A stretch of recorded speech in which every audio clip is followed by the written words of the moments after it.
2 ತಿಂಗಳಿಗೊಂದು road ಹಾಕ್ತಾರೆ. 2 ತಿಂಗಳಲ್ಲಿ tar road ಹಾಕಿದ್ರೆ ಒಳಗಡೆ ಜಲ್ಲಿ ಕಾಣಿಸ್ತಾ ಇದೆ.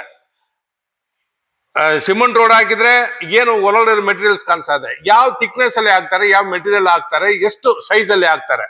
ಫಸ್ಟ್ ಬಾಸ್ ಡಿ ಸಿ ಅವರು ಗಣಕ್ಕೆ ಹೇಳ್ತಾ ಇರೋದು KGF municipality road tar road ಹಾಕ್ತಾರೋದು ಸರಿ ಇಲ್ಲ. ಸೆಕೆಂಡ್ ಪಾಯಿಂಟ್, ಬೋರ್ವೆಲ್ ಪ್ರಾಬ್ಲಮ್ ತುಂಬಾ ಇದೆ, ನೀರ್ ಪ್ರಾಬ್ಲಮ್ ತುಂಬಾ ಇದೆ KGF ಅಲ್ಲಿ. ಏನಾದ್ರೂ ಒಂದು ಕೇಳಕ್ಕೆ ಹೋಗಿದ್ರೆ ಅಲ್ಲಿ ಇಶ್ಯೂಗಳು ಬೇರೆ ತರ ಹೇಳ್ತಾರೆ. ಮುನ್ಸಿಪಾಲಿಟಿಯಲ್ಲಿ ಅವರು ಪಕ್ಕ ಆನ್ಸರ್ ಕೊಡಲ್ಲ. ಈ ತರ ಸಮಸ್ಯೆಗಳು ತುಂಬಾ ಇರುತ್ತೆ. ಡಿ ಸಿ ಸಾರೇ ದಯವಿಟ್ಟು ಮುನ್ಸಿಪಾಲಿಟಿ ವಿಸಿಟ್ ಮಾಡಿ. ಯಾಕಂದ್ರೆ ಆಲ್ರೆಡಿ ಎನ್ಕ್ವೈರಿ ಒಂದು ಲೆಟರ್ ಬಂದಿದೆ ಫಿಲ್ಮ್ ಮಾರ್ಕೆಟ್ ಮ್ಯಾಟರ್. ಆಮೇಲೆ ಮಾತಾಡ್ತೀನಿ. ಇದು ನಾವು ಬಂದಿರೋದು ರೋಡ್ ಮ್ಯಾಟ್ರಿಗೆ ಬಂದಿರೋದು. ಟಾರ್ ರೋಡ್, ಸಿಮೆಂಟ್ ರೋಡ್ ಮುನ್ಸಿಪಾಲಿಟಿಯಲ್ಲಿ ಏನೋ. ಯಾಕಂದ್ರೆ ಕೆಲವು SN/ST ಜನಕ್ಕೆ ಸ್ಕಾಲರ್ಶಿಪ್ ಕೊಟ್ಟಿಲ್ಲ ಅವರು. ಅದು ಒಂದು ಪೆಂಡಿಂಗ್ ಇದೆ. ಅದು ಯಾವತ್ತು ಕೊಡ್ತಾರೆ ನೋಡೋಣ. ಯಾಕಂದ್ರೆ ನೆಕ್ಸ್ಟ್ ಎಲೆಕ್ಷನ್ಗೆ ಕೊಡ್ತಾರೆ, ನಮ್ಗೆ ಡೌಟ್ ಬರುತ್ತೆ.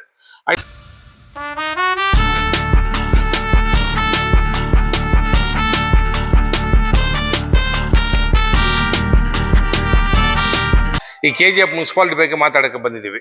KGF ಮುನ್ಸಿಪಾಲಿಟಿ ಅಂದ್ರೆ ಸಿಮೆಂಟ್ ರೋಡ್, ಟಾರ್ ರೋಡ್ ಬಗ್ಗೆ ಮೋರ್ ದನ್ 35 ವಾರ್ಡಲ್ಲಿ DC ಸಾರ್ ಒಂದು ವಿಸಿಟ್ ಕೊಡ್ಲೇಬೇಕು. ಯಾಕಂದ್ರೆ ಇಲ್ಲಿ AW ಇರಲ್ಲ, ಇಂಜಿನಿಯರ್ಸ್ ಯಾರು ಇರಲ್ಲ.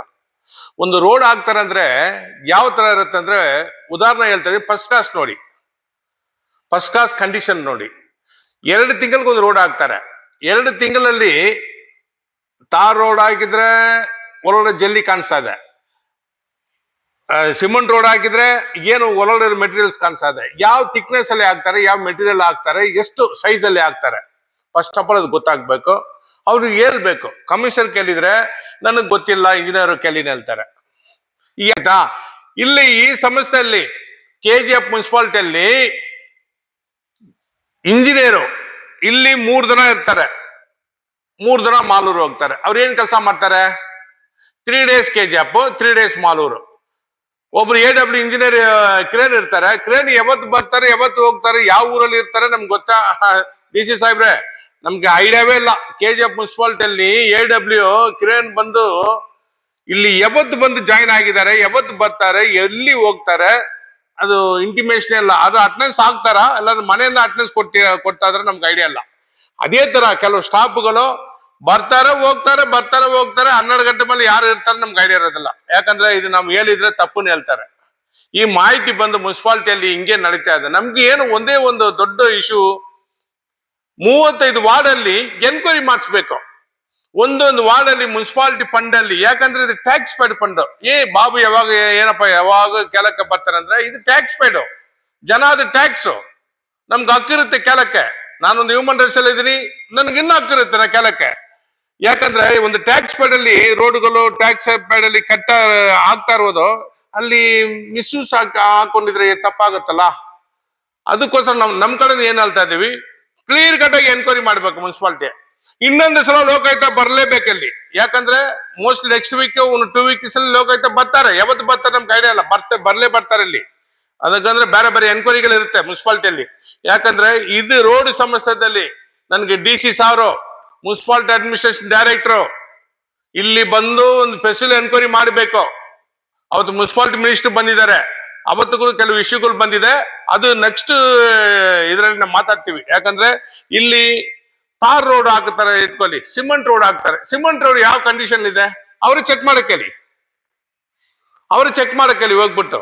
ಇಲ್ಲಿ ಪ್ರೆಸ್ ಅವ್ರು ಕೂಡ ಬಂದಿದಾರಲ್ಲ, ಎಲ್ಲೆಲ್ಲಿ ಯಾವ ಜಾಗದಲ್ಲಿ ಸಿಮೆಂಟ್ ರೋಡ್ ಹಾಕಿದ್ದಾರೆ ವಿತಿನ್ 2 months ಅಲ್ಲಿ ಹೊರಗಡೆ ಜಲ್ಲಿ ಕಾಣಿಸ್ತಾ ಇದೆ. ಟಾರ್ ರೋಡ್ ಹಾಕ್ತಾರೆ, 2 ತಿಂಗಳಲ್ಲಿ ಜಲ್ಲಿ ಬರ್ತಾ ಇದೆ. ಹಂಗಂದ್ರೆ ಏನು, ಎಷ್ಟು ಥಿಕ್ನೆಸ್ ಅಲ್ಲಿ ಹಾಕ್ತಾರೆ? 1 mm ಅಲ್ಲಿ ಹಾಕ್ತಾರೆ, 2 mm ಹಾಕ್ತಾರೆ, 3 mm ಹಾಕ್ತಾರ. ರೋಡ್ ಯಾವ ಕಂಡೀಷನ್ ಹಾಕ್ತಾರೆ? ಹಂಗಂದ್ರೆ ನಮ್ಗೊಂದು ಡೌಟ್, ಈ ಕಾಂಟ್ರಾಕ್ಟ್ ಜೊತೆಗೆ ಇವ್ರು ಏನು ಮಿಂಗಲ್ ಆಗ್ತಾರ, ಅವರಲ್ಲಿ ಸೆಟ್ಟಿಂಗ್ ಹೋಗ್ತಾರ, ಅನುಮಾನ ನಮ್ಗೆ. ನಾವು ಕಣ್ಣಲ್ಲಿ ನೋಡಿಲ್ಲ. ಯಾಕಂದ್ರೆ ನಮ್ಗೊಂದು ಡೌಟ್ ಬರುತ್ತೆ. ಪಬ್ಲಿಕ್ ಅಂದ್ರೆ ಡೌಟ್ ಬರುತ್ತೆ. ಆಗ ಈ ಕಂಡೀಷನ್ ಇದೆ. ಮುನ್ಸಿಪಾಲಿಟಿ ಬಂದು DC ಸಾರು ತನಿಖೆ ಮಾಡಲೇಬೇಕು. ರೋಡ್ ವಿಚಾರದಲ್ಲಿ ತನಿಖೆ ಮಾಡಬೇಕು. ನೆಕ್ಸ್ಟ್ ಈ ಬೋರ್ವೆಲ್, ಲಾಸ್ಟ್ ಟೈಮ್ ಹೇಳಿದೀವಿ 582 ಬೋರ್ವೆಲ್ಸ್ ಇದೆ ಮುನ್ಸಿಪಾಲಿಟಿ ವಾರ್ಡಲ್ಲಿ. ಎಷ್ಟು ಬೋರ್ವೆಲ್ ಇದೆ?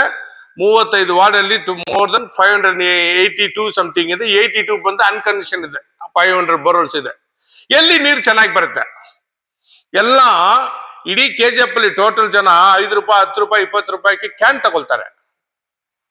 ಇಡೀ ಜನ ಗೊತ್ತದು. ಹಂಗಂದ್ರೆ MLA ಅವ್ರು ಕೂಡ ಕಷ್ಟಪಟ್ಟು ದುಡ್ಡು ಕೊಡ್ತಾರೆ. ಇಲ್ಲಿ ಆಗ್ತಾರೋರು ಯಾರು ಆಗ್ತಾರೆ, ಯಾವ ಕಂಡೀಷನ್ ಇದೆ ಅವ್ರು ಎನ್ಕ್ವೈರಿ ಮಾಡಿಸ್ಬೇಕು. 500 ವಾರ್ಡ್ ಅಲ್ಲಿ ಯಾವ ಕಂಡೀಷನ್ ಇದೆ, ಬೋರ್ವೆಲ್ ಎಷ್ಟು ರನ್ನಿಂಗ್ ಆಗ್ತದೆ, ಅವ್ರಿಗೆ every month 7.5 lakhs 8 lakhs salary ತರ ಮುನ್ಸಿಪಾಲಿಟಿ ಕಡೆಯಿಂದ ಬಿಲ್ ಹೋಗುತ್ತೆ. ಸ್ಯಾಲ್ರಿ ಕಡೆ DC ಸಾರ್ ದಯವಿಟ್ಟು DC ಸಾಹೇಬ್ರು ಒಳ್ಳೆಯವರು, ರವಿ ಸಾರ್ 7.5 ಲಕ್ಷ ಏನಕ್ಕೆ ಕೊಡ್ತಾ ಇದ್ರಿ ಸರ್ ಅವ್ರಿಗೆ? ನಂದು ಒಂದು ಪಾಯಿಂಟ್, 7.5 ಲಕ್ಷ ಸರಿ. ಮಂತ್ಲಿ ಯಾವ ಬೋರ್ವೆಲ್ ಅನ್ಕಂಡೀಷನ್ ಇದೆ, ಯಾವ ಬೋರ್ವೆಲ್ ರಿಪೇರ್ ಆಗಿದೆ, ಎಷ್ಟು ಪೈಪ್ಗಳು ರಿಪೇರ್ ಆಗಿದೆ, ಎಷ್ಟು ಮೋಟರ್ ರಿಪೇರ್ ಮಾಡಿದ್ದಾರೆ, ಇದೆಲ್ಲ ಇದು ಮೆಟೀರಿಯಲ್ಸ್ ಅಪ್ ಟು 2023 ಇಂದ ಈ ಮೆಟೀರಿಯಲ್ಸ್ ಎಲ್ಲಿ ಬರುತ್ತೆ, ಎಲ್ಲಿ ಸಿಗುತ್ತೆ? ಅವ್ರ ಹತ್ರ ಮುನ್ಸಿಪಾಲಿಟಿ ಕೊಡ್ಬೇಕಲ್ಲ. ಯಾಕಂದ್ರೆ ಮುನ್ಸಿಪಾಲಿಟಿ ಇದು ಟೇಕ್ ಓವರ್ ಮಾಡ್ತಾ ಇರೋದು, ಮುನ್ಸಿಪಾಲಿಟಿ ಕಡೆಯಿಂದ ಮೇನ್ ಸ್ಯಾಲ್ರಿ ಕೊಡ್ತಾ ಇರೋದು. 7.5 ಲಕ್ಷ ಅಂದ್ರೆ ಸುಮ್ಮನೆ ಇರಲ್ಲ. ಹಂಗಂದ್ರೆ ಇವ್ರಿಗೆ ಕೊಟ್ಬಿಟ್ಟು ಇವ್ರ ಜೊತೆಗೆ ದೇವಸ್ಥಾನ ಹೋಗ್ತಾರೆ ಇವರು. ಕೆಲವರು ಹೋಗಿದ್ದಾರೆ, 4 ದಿನ ಲೀವ್ ಆಗ್ಬಿಟ್ಟು ಕೂಡ ಅವತ್ತು ನಾನು ಕಂಪ್ಲೇಂಟ್ ಥ್ರೂ ಮಾಡಿದ್ರಿ. ಇವ್ರ ಜೊತೆಗೆ ಹಂಗೆ ಹೋಗ್ತಾರೆ. ಇವರು ಎಲ್ಲ ಇಡೀ ಚೆನ್ನೈಯಲ್ಲಿರೋದು ಎಷ್ಟು ದೇವಸ್ಥಾನ ಅಷ್ಟು ದೇವಸ್ಥಾನ ಕರ್ಕೊಂಡು ಹೋಗ್ತಾರೆ. ಇದು ಯಾವ ರೀತಿಯಲ್ಲಿ ನ್ಯಾಯ DC ಸಾಹೇಬ್ರೆ? ಯಾಕಂದ್ರೆ ಡಿಸ್ಟ್ರಿಕ್ಟ್ ಅಡ್ಮಿನಿಸ್ಟ್ರೇಟಿವ್ ಆಫೀಸರ್ ನೀವೇ ದೊಡ್ಡವರು, ನಮ್ಗೆ ನೀವೇ ದೊಡ್ಡವರು. ಇಲ್ಲಿ ಎನ್ಕ್ವೈರಿ ಮಾಡಿ ಇವ್ರ ಮೇಲೆ ತನಿಖೆ ಮಾಡ್ಲೇಬೇಕು. Borewell, tar road, cement road ಇದೆಲ್ಲ ಎನ್ಕ್ವೈರಿ ಮಾಡ್ಬೇಕು. ನನ್ನ ಮುಖಾಂತರ ಹೇಳ್ತಾ ಇದ್ರಿ. ಜೈ ಹಿಂದ್, ಜೈ ಕರ್ನಾಟಕ.